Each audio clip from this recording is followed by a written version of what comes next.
मुझे ये सायरीन स्वीडन से एक बॉक्स आया, इनफैक्ट स्वीडन से नहीं आया, इस्लामाबाद से आया है। और इसके अंदर 3 चीज़ें हैं। एक इसके अंदर शैम्पू है, एक इसके अंदर कंडीशनर है, and that's a very beautiful packing. और इसके साथ जो सबसे इंटरेस्टिंग चीज़ है ना, वो इनका ये ऑयल है। ये जो ऑयल है वो कह रही है आप शैम्पू भी कर सकते हैं, पोस्ट शैम्पू भी कर सकते हैं। जो मेरी बहनें बहुत ज़्यादा स्ट्रेटनिंग करती हैं या बालों पे बहुत ज़्यादा हीट लगाती हैं, उनके लिए ये एज अ हीट प्रोटेक्टर भी यूज़ होता है। So that's very interesting and I am definitely going to use इसको। मैं बल्कि भी चेक भी करती हूँ कि इसका यूज़ जो है वो ईजी है कि नहीं।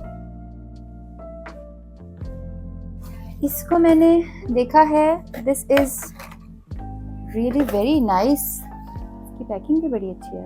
चाहिए इसका ड्रॉपर है, यू टेक द ड्रॉप्स और इसको आप अपने बालों पे लगा लें एज अ हीट प्रोटेक्टर भी। It's going to be very helpful for you and thank you Sareen. Allah आपके इस काम में बरकत दे। That's a beautiful packing, beautiful box and lots of best wishes for this girl. Allah इनके काम में बहुत बरकत दे और इसके हलाल में इजाफा